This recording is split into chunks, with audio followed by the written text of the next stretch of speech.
एक समा आया सी जदों करतारपुर महाराज जी का पालिया होया पैंदे खां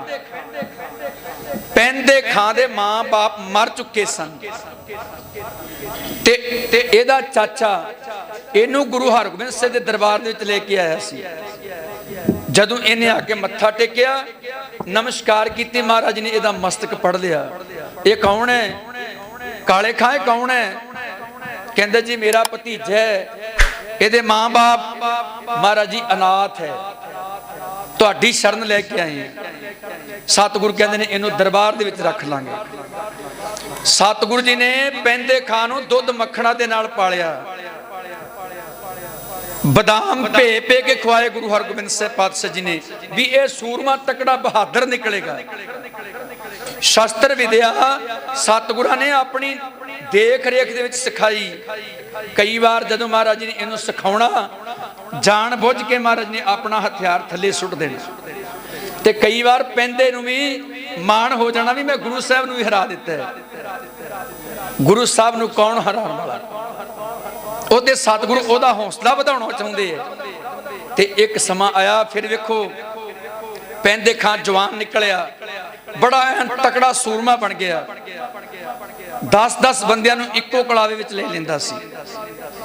इन्ना पालिया होया सी महाराज जी ओनू खुराकां दे नाल। फिर ओनू घर बना के दिता, ओदा विआह कीता, अगों ओदे बच्चे होए, उन्हां दा विआह भी गुरु हरगोबिंद साहिब महाराज ने आप कीता। ते एक छोटी जी गल तो गुरु तो बेमुख हो गया। महाराज जी ने घोड़ा दिता होया सी, पोशाक दिती हुई सी, तलवार दिती हुई सी। सतगुरु कहण लगे पैंदे खां जदों साडे कोल आउणा है ये पोशाक पहन के घोड़े ते सवार होके शस्त्रधारी होके तां साडे दरबार विच आयो। अज शस्त्रां ते बहन लगी जा रहे शस्त्रां दे नाल महाराज जी दा मुढ़ कदीमां दा प्यार। तख्तां दे उत्ते जाके वेखो, अकाल तख्त ते वेख लो जाके, सतगुरु गुरु हरगोबिंद साहिब महाराज दे शस्त्र पए हुए ने। केसगढ़ साहब की धरती उत्ते चले जाओ, शस्त्र पए हुए ने। हजूर साहब की धरती उत्ते चले जाओ, अज भी शस्त्र उत्ते पए हुए है जिहड़े संगतां नूं दर्शन दीदार करवाए जांदे हैं। ते संगत जी सतगुरु कहण लगे पैंदे खां जदों साडे कोल आवे घोड़े ते सवार होके दित्ती पोशाक पहन के ऐन शस्त्रधारी होके दरबार विच आउणा है। तेरे तो सिवाए इन्हां चीज़ां नूं कोई वरते ना। ते पैंदे खां दा जवाई इन्हां मैनूं शस्त्र चाहिए ने। पैंदे खां कहंदा नहीं, ये मेरे गुरु दा मेरे मालिक दा हुक्म है, मैं इस तरह नहीं कर सकता। वो कहने लगा फिर अपनी धी अपने घर रखो, मैं नहीं लेके जांदा। आखिरकार उन्होंने अपने जवाई दे अगे झुकना पै गया।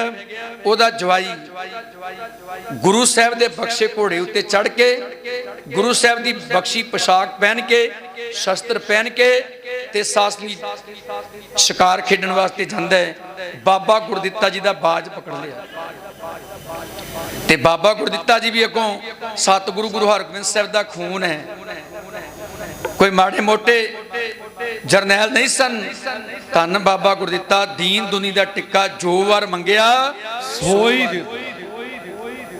ते साध संगत जी जदों सिक्खां ने वेख्या महाराज जी नूं जाके दस्सिया सतगुरु तुहाडा बख्शिया घोड़ा, तुहाडी बख्शी पोशाक, तुहाडे बख्शे शस्त्र पैंदे खां दा जवाई पहन के जंगल दे विच शिकार खेड रहा है। सतगुरां ने हुक्म कीता पैंदे खां नूं साडे दरबार विच हाज़र करो।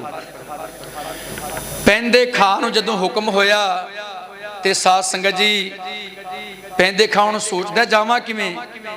महाराज जी कहंदे सी घोड़े ते सवार होके पोशाक पहन के शस्त्रधारी होके दरबार विच आवीं।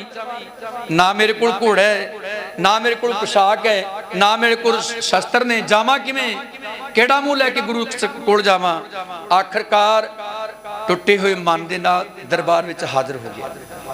सतगुरु कहण लगे पैंदे खां तेरा मुँह क्यों उड्या होया है, तेरे मुख ते उदासी क्यों है? महाराज जी तुहाडी आग्या दा मैं पालन नहीं कर सकिया। सतगुरु कहण लगे मैनूं पता लगे, सानू पता लगे भी तेरा जवाई वो घोड़े उत्ते चढ़ के पोशाक पहन के शस्त्रधारी होकर शिकार खेड रहे है। कहता नहीं नहीं महाराज जी इस तरह नहीं होया, नहीं मैं काली नाल आ गया छेती छेती, मैं घोड़े उत्ते आउण दी बजाय मैं पैदल ही चल के आ गया। झूठ बोलता गुरु दे अगे, समर्थ गुरु दे अगे, समर्थ गुरु दे अगे झूठ बोलता। सतगुरु कहणगे मन जा, ये गुरु नानक दा घर है, ये निक्कियां मोटियां भुल्लां इत्थे बख्शियां जाणगियां। साध संगत जी जदों वो 2-3 बार गुरु साहब दे कहण दे उत्ते ना मन्निया ते फिर पता कि गुरु साहब दे नाल सीधा हो गया, गुरु हरगोबिंद साहब जी दे नाल सीधा हो गया। महाराज जी कहंदे ने पैंदे खां बेटा समा याद कर, अपना वक्त चेते कर, तेनू निक्के जिन्नू पाल के जवान कीता है। ते संगत जी जदों इस तरह उन्हें दरबार दे विच गुरु साहब दे नाल माड़ी शब्दावली वरती, सतगुरु कहण लगे सिखो वेखदे की हो, धक्के मार के बाहर कढ दिओ। दरबार दे विचों बाबा बिधि चंद जी उठे, पैंदे खां नूं धक्के मार के बाहर कढे। जांदा जांदा पता की कह गया, कहंदा महाराज जी मैनू एवें ना समझ लिया जे, मैं हुण जलंधर दे सूबेदार कोल जावांगा, उथों फौजां चढ़ा के तुहाडे उत्ते लियावांगा, फिर वेखांगा मेरे सामने कौन खड़दा। उस गुरु दे नाल इस तरह सवाल जवाब कर रहा जिन्हें दुध मक्खणा दे नाल पाल के जवान कीते। सतगुरु सच्चे पातशाह जी जान गए भी ये मन विच मान अहंकार आ चुका है। हर जीव अहंकार ना पावई वेद कूट सुणावे। गुरु भी ऐसा होना चाहिए जो अहंकार कढ़ दे। फिर पैंदे खा फौजां चढ़ा के लिया। मैं शॉर्ट दे विच दस्सां तुहानूं, करतारपुर की पहली जंग हुंदी है ते इत्थे पैंदे खां फौजां चढ़ा के लियाउंदा है। जदों महाराज जी मैदाने जंग के अंदर पहुंचे, पैंदे खां घोड़े ते सवार है। सतगुरु ने ललकारिया पैंदे खां आ जा। पैंदे खां अपने डौलियां दे उत्ते बड़ा माण करदा सी, अपनी ताकत उत्ते बड़ा माण करदा सी। ये नहीं पता सतगुरु समर्थ ने, महाराज जी सब कुछ कर सकते ने। जदों पैंदे खां दा सामना हुंदा गुरु हरगोबिंद साहिब पातशाह जी दे नाल, सतगुरु कहंदे लै भी चढ़ के आया, फिर तू रखी नहीं लाज।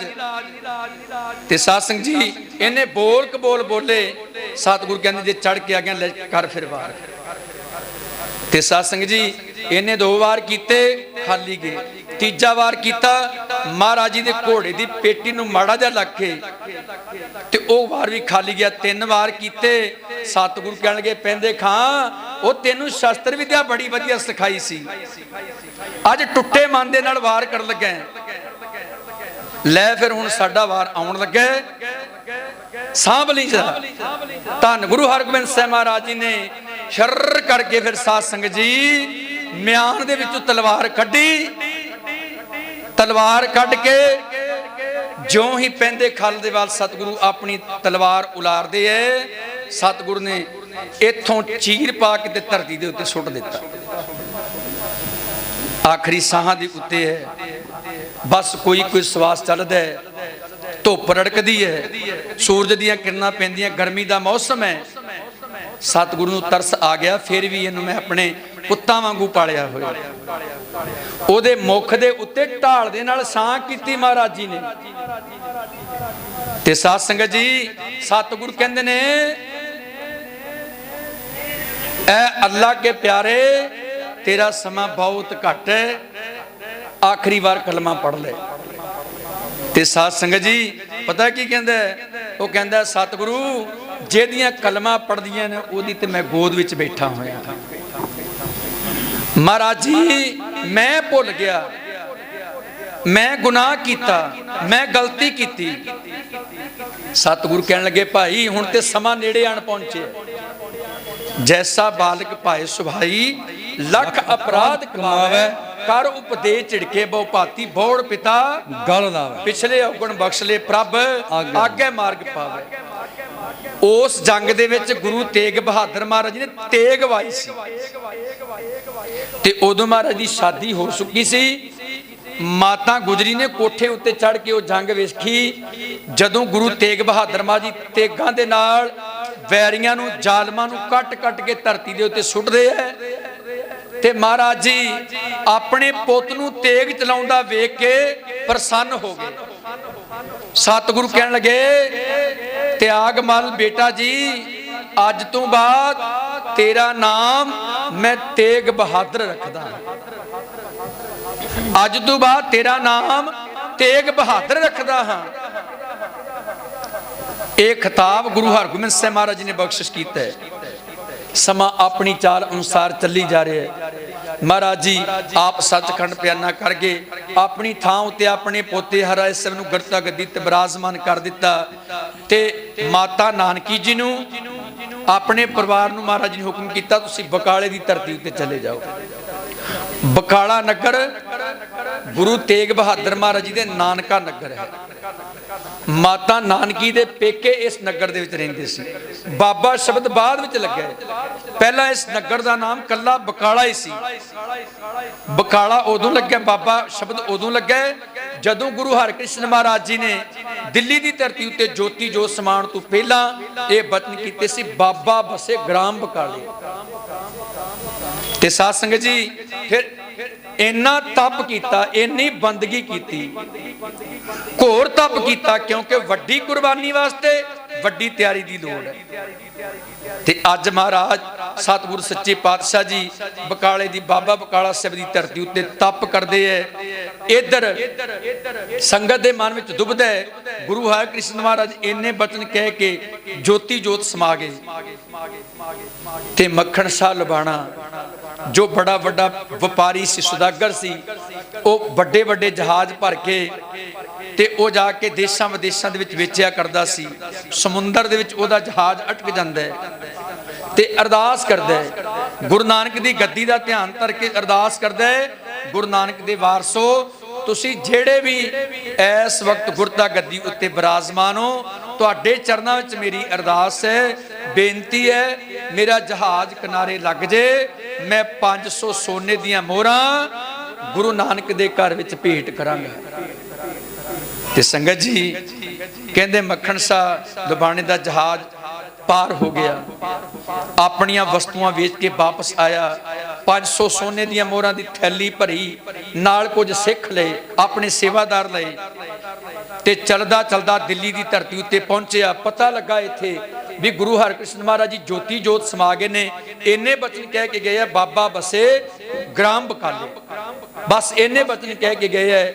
ਮੱਖਣ ਸ਼ਾਹ ਲੁਬਾਣਾ ਆਪਣੇ ਸਾਥੀਆਂ ਨੂੰ ਨਾਲ ਲੈ ਕੇ ਦਿੱਲੀ ਦੀ ਧਰਤੀ ਤੋਂ ਤੁਰਿਆ, ਪੰਜਾਬ ਦੀ ਧਰਤੀ ਆਣ ਪਹੁੰਚਿਆ। ਬਾਬੇ ਬਕਾਲੇ ਆ ਕੇ ਕੀ ਦੇਖਦਾ ਹੈ, ਅੱਗੇ 22 ਦੇਹਧਾਰੀ ਗੁਰੂ ਆਪੋ ਆਪਣੀਆਂ ਮੰਜੀਆਂ ਲਾ ਕੇ ਬੈਠੇ, ਜਿਹਦੇ ਵਿੱਚ ਧੀਰ ਮੱਲ ਵੀ ਸੀ। ਤੇ ਸਾਧ ਸੰਗਤ ਜੀ ਸਾਰੇ ਬੈਠੇ ਹੋਏ ਐ। ਮੱਖਣ ਸ਼ਾਹ ਲੁਬਾਣਾ 5 ਮੋਹਰਾ ਰੱਖਦਾ ਹੈ, ਕੋਈ ਕਹਿੰਦਾ ਤੇਰਾ ਪੁੱਤ ਜੀਵੇ, 5 ਮੋਹਰਾ ਰੱਖਦਾ, ਮੱਥਾ ਟੇਕਦਾ, ਕੋਈ ਕਹਿੰਦਾ ਤੇਰੀ ਧੀ ਜੀਵੇ, 5 ਮੋਹਰਾ ਕੱਢਦਾ, ਫਿਰ ਮੱਥਾ ਟੇਕਦਾ, ਕੋਈ ਕਹਿੰਦਾ ਤੇਰਾ ਕਾਰੋਬਾਰ ਵਧੇ। ਮੱਖਣ ਸ਼ਾਹ ਲੁਬਾਣਾ ਨਿਰਾਸ਼ ਹੋ ਗਿਆ। ਉਹ ਕਹਿੰਦਾ ਮੇਰਾ ਗੁਰੂ ਕੱਚੀਆਂ ਗੱਲਾਂ ਨਹੀਂ ਕਰਦਾ, ਮੇਰਾ ਗੁਰੂ ਕਹਿੰਦਾ ਗੁਰੂ ਕਿਆ ਸਿੱਖਾ ਤੂੰ ਨਿਹਾਲ ਹੋ ਜਾ, ਤੇਰੀ ਗੁਰੂ ਨਾਨਕ ਦੇ ਘਰ ਦੇ ਨਾਲ ਬਣ ਆਵੇ। ਮੇਰਾ ਗੁਰੂ ਇਹ ਗੱਲਾਂ ਨਹੀਂ ਕਰਦਾ ਤੇਰਾ ਪੁੱਤ ਜੀਵੇ, ਤੇਰੀ ਧੀ ਜੀਵੇ, ਤੇਰਾ ਕਾਰੋਬਾਰ ਵਧੇ। ਮੇਰਾ ਗੁਰੂ ਕਹਿੰਦਾ ਤੂੰ ਨਿਹਾਲ ਹੋ ਜਾ, ਤੇਰੀ ਬਣ ਗੁਰੂ ਨਾਨਕ ਦੇ ਘਰ ਦੇ ਨਾਲ ਆਵੇ। ਨਿਰਾਸ਼ ਹੋ ਕੇ ਵਾਪਸ ਮੁੜਨ ਲੱਗਾ, ਸੋਚਦਾ ਪੁੱਛ ਲਈਏ ਕਿਸੇ ਕੋਲੋਂ। ਨਗਰ ਦੇ ਬਾਹਰ ਪੁੱਛਦਾ ਇਹਨਾਂ ਬਾਈਆਂ ਤੋਂ ਇਲਾਵਾ ਵੀ ਕੋਈ ਹੈ? ਤੇ ਸਾਸਨੀ ਫਿਰ ਕਿਸੇ ਨੇ ਦੱਸਿਆ, ਹਾਂਜੀ ਭੋਰੇ ਦੇ ਵਿੱਚ ਰਹਿੰਦੇ ਐ, ਤੇਗਾ ਤੇਗਾ ਉਹਨਾਂ ਨੂੰ ਕਹਿੰਦੇ ਆ, ਭੋਰੇ ਦੇ ਵਿੱਚੋਂ ਬਾਹਰ ਨਹੀਂ ਨਿਕਲਦੇ, ਬੰਦਗੀ ਕਰ ਰਹੇ ਆ, ਤਪ ਕਰ ਰਹੇ ਆ। ਬੰਦਾ ਹੋਏ ਸੋ ਬੰਦਗੀ ਕਹੇ। ਬੰਦੇ ਨੂੰ ਕਾਸ ਲਈ ਇਹ ਮਨੁੱਖਾ ਜਨਮ ਦਿੱਤਾ ਬੰਦਗੀ ਕਰਨ ਵਾਸਤੇ, ਰੱਬ ਦਾ ਨਾਮ ਜਪਣ ਵਾਸਤੇ, ਪਰਮੇਸ਼ਰ ਦਾ ਨਾਮ ਜਪਣ ਵਾਸਤੇ। ਹਾਂਜੀ ਰਹਿੰਦੇ ਨੇ, ਕਿੱਥੇ ਰਹਿੰਦੇ ਐ? ਅੱਗੇ ਅੱਗੇ ਤੁਰੇ, ਆ ਸਾਹਮਣੇ ਘਰ ਹੈ ਜੀ। ਉਹ ਮਹਾਰਾਜ ਜੀ ਭੋਰੇ ਦੇ ਵਿੱਚ ਬੈਠੇ ਹੋਏ ਸਨ ਤੇ ਸਾਸਨ ਜੀ ਜਾ ਕੇ ਦੱਸਿਆ, ਮਾਤਾ ਗੁਜਰੀ ਜੀ ਪਹਿਰੇ ਦੇ ਉੱਤੇ ਨੇ। ਜਾ ਕੇ ਆਪਣਾ ਮਨੋਰਥ ਦੱਸਿਆ, ਜੀ ਮੈਂ ਦਰਸ਼ਨ ਕਰਨ ਵਾਸਤੇ ਆਇਆ ਜਿਹੜੇ ਭੋਰੇ ਦੇ ਵਿੱਚ ਬੈਠੇ ਐ। ਤੇ ਮਾਤਾ ਜੀ ਕਹਿੰਦੇ ਤੁਸੀਂ ਬੈਠੋ, ਅੰਦਰੋਂ ਆਗਿਆ ਲੈ ਕੇ ਆਵਾਂਗੇ ਤਾਂ ਤੁਸੀਂ ਜਾ ਸਕਦੇ ਹੋ। ਮਾਤਾ ਜੀ ਗਏ ਜੀ, ਬਾਹਰ ਕੋਈ ਸਿੱਖ ਆਇਆ, ਉਹ ਤੁਹਾਡੇ ਦਰਸ਼ਨ ਕਰਨਾ ਚਾਹੁੰਦਾ ਹੈ। ਸਤਿਗੁਰੂ ਕਹਿੰਦੇ ਛੇਤੀ ਬੁਲਾਓ। ਜਿਉਂ ਹੀ ਮੱਖਣ ਸ਼ਾਹ ਲਬਾਣਾ ਭੋਰੇ ਦੇ ਅੰਦਰ ਦਾਖਲ ਹੋਇਆ, ਅੱਗੇ ਤਿਆਗ ਦੀ ਮੂਰਤ, ਦੀਨ ਦੁਨੀਆ ਦੇ ਰਾਖੇ, ਗਰੀਬਾਂ ਦੀ ਬਾਹ ਪਕੜਨ ਵਾਲੇ, ਮਜਲੂਮਾਂ ਦਾ ਹੱਥ ਪਕੜਨ ਵਾਲੇ ਸਤਿਗੁਰੂ ਸੱਚੇ ਪਾਤਸ਼ਾਹ ਜੀ ਚੌਂਕੜਾ ਮਾਰ ਕੇ ਬੈਠੇ ਹੋਏ ਐ। ਮੱਖਣ ਸ਼ਾਹ ਲਬਾਣੇ ਨੇ ਕੀ ਕੀਤਾ? ਥੈਲੀ ਦੇ ਵਿੱਚੋਂ 5 ਸੋਨੇ ਦੀਆਂ ਮੋਹਰਾਂ ਕੱਢੀਆਂ, ਮੱਥਾ ਟੇਕਿਆ, ਉੱਠਣ ਲੱਗਾ, ਸਤਿਗੁਰੂ ਨੇ ਬਾਹ ਪਕੜ ਲਈ। ਮਹਾਰਾਜ ਜੀ ਕਹਿੰਦੇ ਨੇ, ਮੱਖਣ ਸ਼ਾਹ ਉਹ ਸਮਾਂ ਚੇਤੇ ਕਰ, ਵਕਤ ਚੇਤੇ ਕਰ। 500 ਸੋਨੇ ਦੀਆਂ ਮੋਹਰਾਂ ਸੁੱਕੇ ਤੇ 5 ਭੇਟਾ ਕਰ ਰਿਹਾ ਹੈ। ਮਹਾਰਾਜ ਜੀ ਨੇ ਨਾਲ ਹੀ ਆਪਣੇ ਸੱਜੇ ਮੋਢੇ ਤੋਂ ਕੱਪੜਾ ਉਤਾਰਿਆ। ਸਤਿਗੁਰੂ ਕਹਿੰਦੇ ਨੇ, ਆ ਵੇਖ ਤੇਰੇ ਜਹਾਜ਼ ਦੇ ਜ਼ਖਮ ਅਜੇ ਵੀ ਸਾਡੇ ਮੋਢੇ ਦੇ ਵਿੱਚ ਲੱਗੇ ਹੋਏ ਨੇ। ਸਤਿ ਸ੍ਰੀ ਅਕਾਲ। ਤੇਰੇ ਜਹਾਜ਼ ਦੇ ਜਿਹਨੂੰ ਮੋਢਾ ਦਿੱਤਾ ਸੀ ਉਹਦੇ ਜ਼ਖਮ ਅਜੇ ਵੀ ਲੱਗੇ ਹੋਏ ਨੇ। ਬਸ ਫੇਰ ਕੀ ਸੀ? ਮੱਖਣ ਸ਼ਾਹ ਨਿਹਾਲ ਹੋ ਗਿਆ, ਗਦ ਗਦ ਹੋ ਗਿਆ। ਸੋਨੇ ਦੀਆਂ ਮੋਹਰਾਂ ਭੇਟ ਕਰਕੇ ਅੱਗੇ ਰੱਖ ਕੇ ਬਾਹਰ ਨਿਕਲਣ ਲੱਗਾ। ਸਤਿਗੁਰੂ ਕਹਿਣ ਲੱਗੇ, ਬਾਹਰ ਨਾ ਜਾਈ, ਮੱਖਣ ਸ਼ਾਹ ਰੌਲਾ ਨਾ ਪਾਵੀਂ। ਉਹ ਕਹਿੰਦਾ, ਮਹਾਰਾਜ ਜੀ ਹੁਣ ਨਹੀਂ ਰਿਹਾ ਜਾਂਦਾ, ਗੁਰੂ ਨਾਨਕ ਦੀ ਫੁਲਵਾੜੀ ਸੁੱਕਦੀ ਜਾ ਰਹੀ ਹੈ। ਗੁਰੂ ਨਾਨਕ ਦੀ ਫੁਲਵਾੜੀ ਨੂੰ ਹੁਣ ਪਾਣੀ ਦੇਣ ਦਾ ਸਮਾਂ ਆ ਗਿਆ। ਮਹਾਰਾਜ ਹੁਣ ਨਾ ਰੋਕੋ ਮੈਨੂੰ। ਸਤਿਗੁਰਾਂ ਦੇ ਕੋਲੋਂ ਬਾਂਹ ਛਡਾ ਕੇ ਕੋਠੇ ਤੇ ਚੜ ਗਿਆ। ਕੋਠੇ ਤੇ ਚੜ ਕੇ ਗਲ ਪੱਲੂ ਪਾਇਆ, ਉਸ ਹਵਾ ਦੇ ਵਿੱਚ ਲਹਿਰਾ ਕੇ ਕਹਿੰਦਾ, ਗੁਰਦਾਦੋ ਰੇ, ਗੁਰਦਾਦੋ ਰੇ, ਭੁੱਲੀਏ ਭਟਕੀਏ ਸੰਗਤੇ, ਸੱਚਾ ਗੁਰੂ ਲੱਭ ਪਿਆ ਹੈ। ਵਾਰੇ ਜਾਈਏ ਮੱਖਣ ਸ਼ਾਹ ਲਬਾਣੇ ਦੇ, ਜਿੰਨੇ ਗੁਰੂ ਲੱਭ ਲਿਆ। ਸਾਨੂੰ ਲੱਭਾ, ਜ਼ਿੰਦਗੀਆਂ ਲੰਘ ਗਈਆਂ, ਸਾਨੂੰ ਲੱਭਾ ਸੱਚਾ ਗੁਰੂ। ਅਸੀਂ ਹੱਥ ਖੜਾ ਕਰਕੇ ਨਹੀਂ ਕਹਿ ਸਕਦੇ ਵੀ ਸਾਨੂੰ ਸੱਚਾ ਗੁਰੂ ਲੱਭ ਪਿਆ। ਸੱਚੇ ਗੁਰੂ ਦੀਆਂ ਨਿਸ਼ਾਨੀਆਂ ਨੇ, ਕੇਵਲ ਅਸੀਂ ਮੱਥਾ ਟੇਕਣ ਤੱਕ ਸੀਮਤ ਨਹੀਂ। ਜਦੋਂ ਤੱਕ ਸੱਚੇ ਗੁਰੂ ਦਾ ਗਿਆਨ ਅਸੀਂ ਆਪਣੇ ਜੀਵਨ ਵਿੱਚ ਧਾਰਨ ਨਹੀਂ ਕਰਦੇ। ਮੱਖਣ ਸ਼ਾਹ ਭਾਗਾਂ ਵਾਲਾ, ਉਹਦੇ ਚਰਨਾਂ ਉੱਤੇ ਨਮਸਕਾਰ। ਜਿਹਨੇ ਸੱਚਾ ਗੁਰੂ ਲੱਭ ਲਿਆ, ਫਿਰ ਕੀ ਸੀ? ਭੀੜ ਉਮੜ ਪਈ। ਬਕਾਲੇ ਦੀ ਧਰਤੀ ਉੱਤੇ ਲੋਕ ਇੱਧਰ ਉੱਧਰ ਭਟਕ ਰਹੇ ਸਨ। ਉਹ 22 ਜਿਹੜੇ ਬੈਠੇ ਸੀ, ਉਹਨਾਂ ਨੂੰ ਛੱਡ ਕੇ ਸਾਰੀ ਸੰਗਤ ਆਪੋ ਆਪਣੀਆਂ ਭੇਟਾਵਾਂ ਲੈ ਕੇ ਧੰਨ ਸ਼੍ਰੀ ਗੁਰੂ ਤੇਗ ਬਹਾਦਰ ਮਹਾਰਾਜ ਦੇ ਚਰਨਾਂ ਵਿੱਚ ਪਹੁੰਚ ਗਏ। ਮਾਇਆ ਦੇ ਅੰਬਾਰ ਲੱਗ ਗਏ, ਢੇਰ ਲੱਗ ਗਏ ਭੇਟਾਵਾਂ ਦੇ। ਤੇ ਤੀਰ ਮੱਲ ਪਤਾ ਕੀ ਕਹਿੰਦਾ? ਉਹ ਕਹਿੰਦਾ ਵੀ ਇਹਨੇ ਸਾਡੀ ਰਿਜ਼ਕ ਰੋਜੀ ਬੰਦ ਕਰ ਦਿੱਤੀ ਹੈ। ਉਹਨੇ ਨਾ ਇੱਕ ਮਸੰਦ, ਜਿਹਦਾ ਨਾਮ ਸੀ ਸ਼ੀਆਂ ਮਸੰਦ, ਉਹਨੂੰ ਆਖਿਆ ਵੀ ਤੈਨੂੰ ਮੂੰਹ ਮੰਗਿਆ ਇਨਾਮ ਦਿਆਂਗਾ, ਤੂੰ ਗੋਲੀ ਦੇ ਨਾਲ ਗੁਰੂ ਤੇਗ ਬਹਾਦਰ ਜੀ ਦੇ ਜੀਵਨ ਦੀ ਲੀਲਾ ਖਤਮ ਕਰ ਦੇ। ਸ਼ਰੀਕਾ ਸੱਕਾ ਸ਼ਰੀਕਾ ਮਹਾਰਾਜ ਜੀ। ਉਹ ਸ਼ੀਆਂ ਮਸੰਦ ਸੀ ਜਿਹੜਾ, ਉਹ ਬੰਦੂਕ ਲੈ ਕੇ ਆਇਆ। ਉਹਨੇ ਸਾਧ ਸੰਗਤ ਜੀ ਆਉਂਦਿਆਂ ਹੀ ਐਸਾ ਨਿਸ਼ਾਨਾ ਲਿਆ, ਉਹਨੇ ਗੋਲੀ ਬੰਦੂਕ ਦੇ ਵਿੱਚੋਂ ਕੱਢੀ ਤੇ ਸਤਿਗੁਰੂ ਜੀ ਆਪਣੇ ਧਿਆਨ ਦੇ ਵਿੱਚ ਬੈਠੇ ਹੋਏ ਸਨ। ਜਿਉਂ ਹੀ ਗੋਲੀ ਨਿਕਲੀ, ਸਤਿਗੁਰਾਂ ਦੇ ਕੰਨ ਦੇ ਕੋਲੋਂ ਖਹਿ ਕੇ ਗੋਲੀ ਨਿਕਲ ਗਈ। ਤੇ ਸਾਧ ਸੰਗਤ ਜੀ, ਸਤਿਗੁਰੂ ਕਹਿਣ ਲੱਗੇ, ਮਾਤਾ ਜੀ ਵੇਖਿਆ ਮਾਇਆ ਦਾ ਅਸਰ? ਵੇਖਿਆ, ਅੱਜ ਹੀ ਮਾਇਆ ਆਈ ਤੇ ਅੱਜ ਹੀ ਗੋਲੀਆਂ ਚੱਲ ਪਈਆਂ ਨੇ, ਅੱਜ ਹੀ ਭੇਟਾਵਾਂ ਆਈਆਂ ਨੇ ਤੇ ਅੱਜ ਹੀ ਗੋਲੀਆਂ ਚੱਲ ਪਈਆਂ ਨੇ। ਕਿੰਨੇ ਵਧੀਆ ਸਾਦਗੀ ਦੇ ਵਿੱਚ ਆਪਾਂ ਰਹਿ ਰਹੇ ਸੀ। ਤੇ ਮਾਤਾ ਨਾਨਕੀ ਜੀ ਕਹਿਣ ਲੱਗੇ, ਬੇਟਾ ਜੀ, ਤੁਹਾਡੇ ਪਿਤਾ ਦੇ ਬਚਨ ਵੀ ਸੱਚ ਹੋਣੇ ਨੇ। ਜੋ ਤੁਹਾਡੇ ਪਿਤਾ ਜੀ ਮੇਰੇ ਨਾਲ ਬਚਨ ਕਰਕੇ ਗਏ ਹੈ। ਫਿਰ ਕੀ ਸਾਧ ਸੰਗਤ ਜੀ, ਸਤਿਗੁਰੂ ਗੁਰਤਾ ਗੱਦੀ ਉੱਤੇ ਬਿਰਾਜਮਾਨ ਹੋ ਗਏ। ਆਸੇ ਪਾਸੇ ਮਹਾਰਾਜ ਜੀ ਪ੍ਰਚਾਰਕ ਦੌਰਿਆਂ ਵਿੱਚ ਨਿਕਲੇ। ਸਭ ਤੋਂ ਪਹਿਲਾਂ ਮਹਾਰਾਜ ਜੀ ਹਰਮੰਦਰ ਸਾਹਿਬ ਦੀ ਧਰਤੀ ਉੱਤੇ ਨਤਮਸਤਕ ਹੋਣ ਵਾਸਤੇ ਗਏ। ਗੁਰੂ ਰਾਮਦਾਸ ਦੇ ਦਰਬਾਰ ਉੱਤੇ ਗਏ। ਜਦੋਂ ਮਸੰਦਾਂ ਨੂੰ ਪਤਾ ਲੱਗਾ, ਉੱਥੋਂ ਦੇ ਲੋਕਾਂ ਨੂੰ ਪਤਾ ਲੱਗਾ ਵੀ ਗੁਰੂ ਤੇਗ ਬਹਾਦਰ ਜੀ ਆ ਰਹੇ ਹੈ, ਉਹ ਹਰਮੰਦਰ ਸਾਹਿਬ ਨੂੰ ਜਿੰਦੇ ਲਾ ਕੇ ਤਾਲੇ ਲਾ ਕੇ ਘਰਾਂ ਨੂੰ ਚਲੇ ਗਏ। ਉਹਨਾਂ ਨੂੰ ਆਪਣੀ ਰੋਟੀ ਦੀ ਪੈ ਗਈ ਵੀ ਕਿਤੇ ਆ ਕੇ ਸਾਂਭ ਹੀ ਨਾ ਦੇਣ, ਵੀ ਕਿਤੇ ਆ ਕੇ ਹਰਮੰਦਰ ਸਾਹਿਬ ਦੇ ਮਾਲਕ ਹੀ ਨਾ ਬਣ ਜਾਣ। ਤੇ ਮਹਾਰਾਜ ਜੀ ਬਾਰਨਾ ਥੜਾ ਸਾਹਿਬ ਦੇ ਉੱਤੇ ਬੈਠ ਕੇ, ਜਿੱਥੇ ਅਸਥਾਨ ਬਣਿਆ ਹੋਇਆ ਹੈ, ਉੱਥੇ ਬੈਠ ਕੇ ਮਹਾਰਾਜ ਜੀ ਕਾਫੀ ਸਮਾਂ ਉਡੀਕਦੇ ਰਹੇ। ਮਸੰਦ ਨਹੀਂ ਆਏ, ਪੁਜਾਰੀ ਨਹੀਂ ਆਏ, ਉਹ ਤਾਲੇ ਲਾ ਕੇ ਘਰਾਂ ਨੂੰ ਚਲੇ ਗਏ। ਤੇ ਮਹਾਰਾਜ ਨੇ ਫਿਰ ਬਚਨ ਕੀਤੇ, ਨਹਿ ਮਸੰਦ ਤੁਮ ਅੰਮ੍ਰਿਤ ਸਰੀਏ, ਨਹਿ ਮਸੰਦ ਤੁਮ ਅੰਮ੍ਰਿਤ ਸਰੀਏ, ਤ੍ਰਿਸ਼ਨਾ ਗਨ ਤੇ ਅੰਦਰ ਸੜੀਏ। ਮਹਾਰਾਜ ਜੀ ਕਹਿਣਗੇ ਤੁਸੀਂ ਤੇ ਤ੍ਰਿਸ਼ਨਾ ਦੀ ਅੱਗ ਦੇ ਵਿੱਚ ਸੜੇ ਹੋਏ ਹੋ। ਅਸੀਂ ਤੇ ਗੁਰੂ ਰਾਮਦਾਸ ਨੂੰ ਨਮਸਕਾਰ ਕਰਨ ਵਾਸਤੇ ਆਏ ਸੀ। ਇੰਨੇ ਬਚਨ ਕਹਿ ਕੇ ਮਹਾਰਾਜ ਜੀ ਜਦੋਂ ਗਏ ਤੇ ਅੰਮ੍ਰਿਤਸਰ ਦੇ ਵਿੱਚ ਰਹਿਣ ਵਾਲੀਆਂ ਬੀਬੀਆਂ, ਉਹਨਾਂ ਨੂੰ ਪਤਾ ਲੱਗਾ ਕਿ ਮਹਾਰਾਜ ਜੀ ਇਸ ਤਰ੍ਹਾਂ ਦੇ ਬਚਨ ਕਰ ਗਏ ਹੈ। ਪਿੰਡ ਵੱਲੇ ਦੀ ਧਰਤੀ ਉੱਤੇ ਪਹੁੰਚੇ, ਸਾਰੀ ਸੰਗਤ ਪਹੁੰਚ ਗਈ। ਬੀਬੀਆਂ ਕਹਿਣ ਲੱਗੀਆਂ ਮਹਾਰਾਜ ਸੱਚੇ ਪਾਤਸ਼ਾਹ ਤੁਸੀਂ ਕਿਹੋ ਜਿਹਾ ਬਚਨ ਕਰਕੇ ਆਏ ਹੋ। ਮਹਾਰਾਜ ਜੀ ਅਸੀਂ ਵੀ ਤੇ ਰਹਿੰਦੇ ਆ, ਮਹਾਰਾਜ ਜੀ ਬਖਸ਼ੋ ਸਾਨੂੰ, ਗੁਨਾਹ ਹੋ ਗਿਆ। ਤੇ ਮਹਾਰਾਜ ਬਚਨ ਕੀਤੇ ਮਾਈਆਂ ਰੱਬ ਰਜ਼ਾਈਆਂ, ਗੁਰੂ ਨਾਲ ਪ੍ਰੇਮ ਪਾਵਣ ਆਈਆਂ। ਉਹਨਾਂ ਨੂੰ ਫਿਰ ਮਹਾਰਾਜ ਸੱਚੇ ਪਾਤਸ਼ਾਹ ਨੇ ਆਸ਼ੀਰਵਾਦ ਦਿੱਤੀ, ਬਖਸ਼ਾ ਕੀਤੀਆਂ। ਇੱਥੋਂ ਫਿਰ ਸਤਿਗੁਰੂ ਸੱਚੇ ਪਾਤਸ਼ਾਹ ਪ੍ਰਚਾਰ ਕਰਦੇ ਕਰਦੇ ਕਦੇ ਰਾਜਾ ਦੀਪ ਚੰਦ ਦੇ ਘਰ ਵਾਲੀ ਰਾਣੀ ਚੰਪਾ ਨੇ ਆਪਣੇ ਪਤੀ ਦੀਆਂ ਅੰਤਮ ਰਸਮਾਂ ਦੇ ਵਿੱਚ ਮਹਾਰਾਜ ਨੂੰ ਬੁਲਾਇਆ ਸੀ।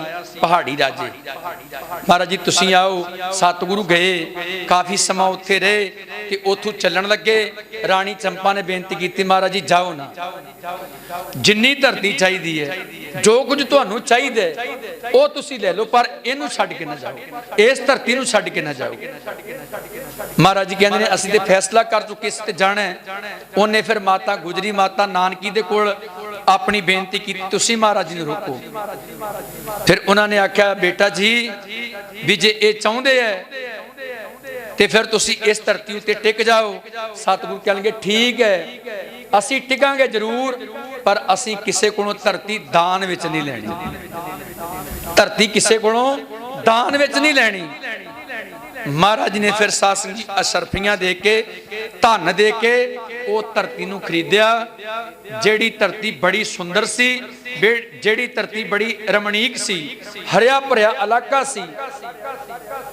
ਇੱਥੇ ਇੱਕ ਮੇਖਾ ਦੈਂਤ ਰਹਿੰਦਾ ਸੀ, ਉਹਦੇ ਡਰ ਦੇ ਕਾਰਨ ਲੋਕੀ ਇੱਥੇ ਵਸੋਂ ਨਹੀਂ ਸੀ ਕਰਦੇ ਤੇ ਇਹਦਾ ਨਾਮ ਸੀ ਮਾਖੋਵਾਲ।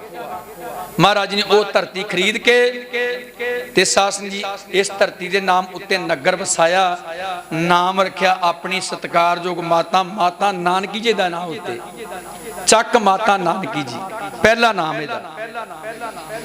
ਤੇ ਆਨੰਦਪੁਰ ਸਾਹਿਬ ਉਦੋਂ ਪਿਆ ਜਦੋਂ ਗੁਰੂ ਸਾਹਿਬ ਦਾ ਪਰਿਵਾਰ ਗੋਬਿੰਦ ਰਾਏ ਜੀ, ਮਾਤਾ ਗੁਜਰੀ ਜੀ ਪਟਨੇ ਦੀ ਧਰਤੀ ਤੋਂ ਇੱਥੇ ਆਨੰਦਪੁਰ ਸਾਹਿਬ ਦੀ ਧਰਤੀ ਉੱਤੇ ਪਹੁੰਚੇ।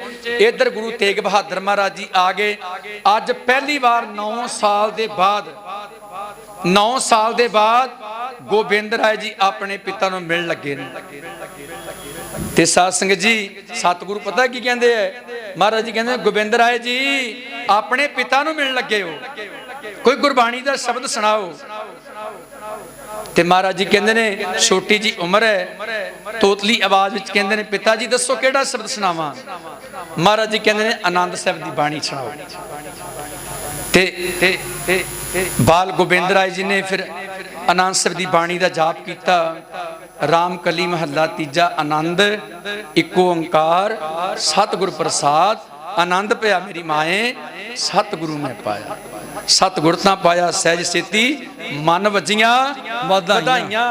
ਉਹ ਕਹਿੰਦੇ ਮਹਾਰਾਜ ਜੀ ਕਹਿਣ ਲੱਗੇ ਮੈਨੂੰ ਇੰਨਾ ਚਾਹੋ ਮੈਨੂੰ ਪਿਤਾ ਦੇ ਮਿਲਣ ਦਾ ਨਹੀਂ, ਜਿੰਨਾ ਚਾਹੋ ਮੈਨੂੰ ਇੱਕ ਗੁਰੂ ਦੇ ਮਿਲਣ ਦਾ ਹੈ। ਜਿੰਨਾ ਚਾਹੋ ਮੈਨੂੰ ਗੁਰੂ ਦੇ ਮਿਲਣ ਦਾ ਹੈ। ਬਸ ਉਸੇ ਦਿਨ ਤੋਂ ਚੱਕ ਮਾਤਾ ਨਾਨਕੀ ਬਦਲ ਕੇ ਮਹਾਰਾਜ ਜੀ ਕਹਿੰਦੇ ਨੇ ਭਾਈ ਤੁਸੀਂ ਤੇ ਆਨੰਦ ਹੀ ਆਨੰਦ ਵਰਸਾ ਦਿੱਤਾ ਹੈ, ਤੁਸੀਂ ਤੇ ਆਨੰਦ ਹੀ ਆਨੰਦ ਵਰਸਾ ਦਿੱਤਾ ਹੈ ਮਿੱਠੀ ਬਾਣੀ ਪੜ੍ਹ ਕੇ। ਬਸ ਉਸੇ ਦਿਨ ਤੋਂ ਮਹਾਰਾਜ ਜੀ ਕਹਿੰਦੇ ਨੇ ਅੱਜ ਤੋਂ ਬਾਅਦ ਇਸ ਧਰਤੀ ਦਾ ਨਾਮ ਆਨੰਦਾਂ ਦੀ ਪੁਰੀ ਹੋਏਗਾ। ਆਨੰਦ ਵਰਸਦਾ। ਉਹ ਧਰਤੀ ਨੇ ਸੰਸਾਰ ਨੂੰ ਬੜਾ ਕੁਝ ਦਿੱਤਾ। ਬੇਸ਼ੱਕ ਸਾਡੇ ਮਨਾਂ ਦੇ ਵਿੱਚੋਂ ਵਿਸਰ ਜਾਏ ਪਰ ਉਹ ਧਰਤੀ ਅੱਜ ਤੱਕ ਸਭ ਕੁਝ ਦਿੰਦੀ ਆ ਰਹੀ ਸੰਸਾਰ ਨੂੰ। ਦੁਖੀ ਪੰਡਤ ਕਸ਼ਮੀਰ ਦੇ ਔਰੰਗਜ਼ੇਬ ਬਾਦਸ਼ਾਹ ਜਦੋਂ ਹਿੰਦੁਸਤਾਨ ਦੇ ਤਖਤ ਦੇ ਉੱਤੇ ਬੈਠਾ, ਇਹਨੇ ਜ਼ੁਲਮ ਕੀਤੇ। ਇਹਨੇ ਇੱਕੋ ਹੀ ਟੀਚਾ ਮਿੱਥ ਲਿਆ ਵੀ ਸੰਸਾਰ ਦੇ ਉੱਤੇ ਇੱਕੋ ਹੀ ਧਰਮ ਹੋਣਾ ਚਾਹੀਦਾ। ਉਹ ਧਰਮ ਕੀ ਹੈ? ਮੁਸਲਮਾਨ ਧਰਮ। ਇਹਦੇ ਵਾਸਤੇ ਭਾਵੇਂ ਲੋਕਾਂ ਦਾ ਕਤਲ ਕਰਨਾ ਪੈ ਜਾਣ, ਭਾਵੇਂ ਬੱਚੇ ਮਾਰਨੇ ਪੈ ਜਾਣ, ਭਾਵੇਂ ਲੋਕਾਂ ਦੇ ਘਰ ਘਾਟ ਉਜਾੜਨੇ ਪੈ ਜਾਣ, ਇਹਨੇ ਆਪਣੇ ਫਰਮਾਨ ਜਾਰੀ ਕਰ ਦਿੱਤੇ। सब तो पहला इन्हें फरमान जारी किया कश्मीर की धरती उत्ते। कश्मीर जिहड़ा ना वो पंडितां दा विद्वानां दा संस्कृत भाषा पढ़न वाले दा गढ़ बनिया। इन्हें आख्या भी उतों शुरू करिए। उतों का गवर्नर सी शेर अफगान, उन्होंने हुक्म किया भी कश्मीर की धरती उत्ते एक भी पंडित एक भी ब्राह्मण नहीं बसना चाहिए। कोई धोती वाला, कोई टोपी वाला, कोई टिक्के वाला, कोई जनेऊ वाला नहीं बचना चाहिए। जेड़ा ते साडे इस्लाम धर्म दे विच आउंदा है उन्होंने बख्श दिओ, जेड़ा इस्लाम धर्म धारण नहीं करता उन्होंने कतल कर दिता जाए। एडा कट्टड़ सी वो बादशाह, सवा मन जनेऊ ला के, सवा मन जनेऊ उन्होंने तक्कड़ दे उत्ते तोल के तां किते वो जल पानी मूंह नूं लंघदा हुंदा सी। हुण तुसीं हिसाब ला लो भी जेड़ा जनेऊ है जे उन्होंने तोलीए मेरा ख्याल है मसाई वो किते 10 ग्राम का हुंदा होएगा, मसाई ते सवा मन तोल के, सवा मन। हुण तुसीं आपे ही हिसाब ला लो भी सवा मन जंजू उतार के तक्कड़ दे उत्ते तोलने, ओदे पिछे किन्ने कतल करदा होएगा, किन्ने जुल्म करदा होएगा। ओ पंडित कृपादास ओदी अगवाई दे विच एक मीटिंग हो गई। ओ सासनी अमरनाथ के मंदिर के उत्ते उन्होंने इकट्ठ रख लिया, धर्म डामा डोल बचन की कोई आस नहीं। उत्थे फिर साध संगत जी इन्हां दी मीटिंग हुंदी है ते कहंदे आकाश दे विचों आकाशवाणी हुंदी है भी तुहाडा धर्म ना किसी हिंदू देवी ने बचाउणा ना किसी देवते ने बचाउणा। जे तुसीं अपने धर्म की सलामती चाहुंदे हो ते आनंदपुर साहब की धरती उत्ते चले जाओ, तुहाडे धर्म दे राखे उत्थे बैठे हुए। 17 पंडितां दा साध संगत इकट्ठ, ये बेनतियां लैके, ये जोदड़ियां लैके, अखां दे विच हंझू ने, रोंदे कुरलाउंदे। जिन्हां दे धर्म दे उत्ते संकट होवे वो रोणगे ते की करनगे। धर्म दे उत्ते संकट है, रोंदे कुरलाउंदे, अखां दे विच हंझू लैके, हंझूआं दी भेटा लैके अज गुरु तेग बहादुर दे दरबार दे विच साध संगत जा पहुंचे ते अपने मन दी विथ्या सतगुर दे दरबार दे सुना रहे हैं।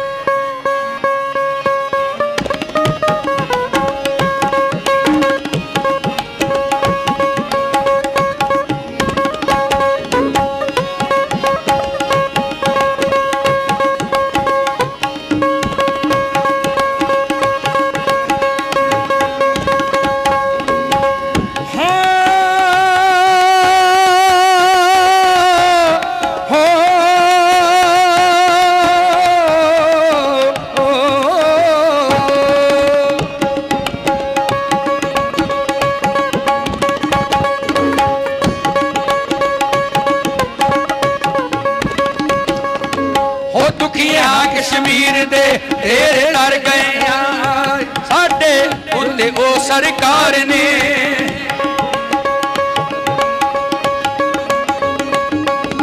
हो दुखिए हाँ कश्मीर दे तेरे डर आए, दुखिए हाँ कश्मीर दे।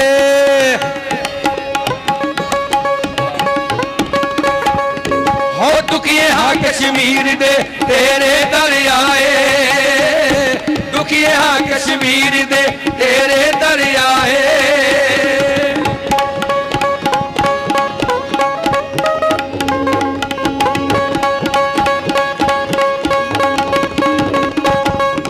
ओ साडे ते सरकार ने बड़े जुल्म कमाए, साडे ते सरकार ने,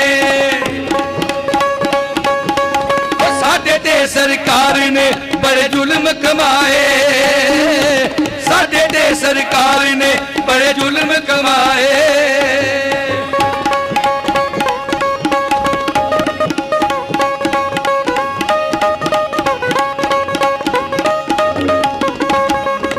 ओ मंदिरां विचों पाठ ने सब बंद करवाए, मंदिरां विचों पाठ ने,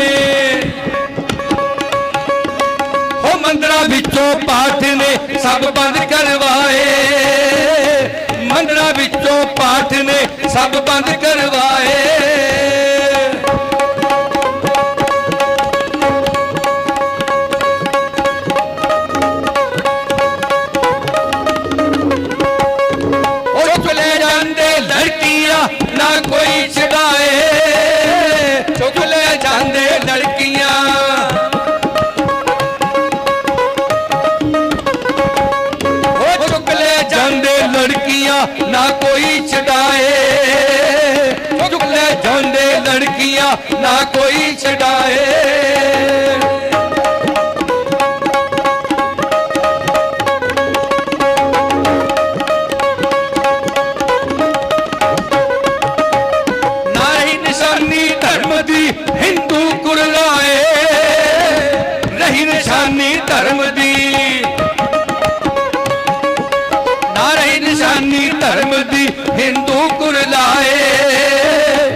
ਨਿਸ਼ਾਨੀ ਧਰਮ ਦੀ ਹਿੰਦੂ ਕੁਰਲਾਏ।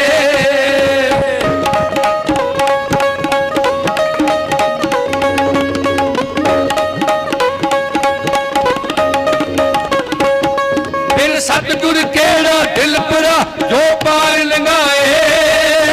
ਸਤਿਗੁਰ ਭਾਂਜੋ ਦਿਲ ਭਰਾ,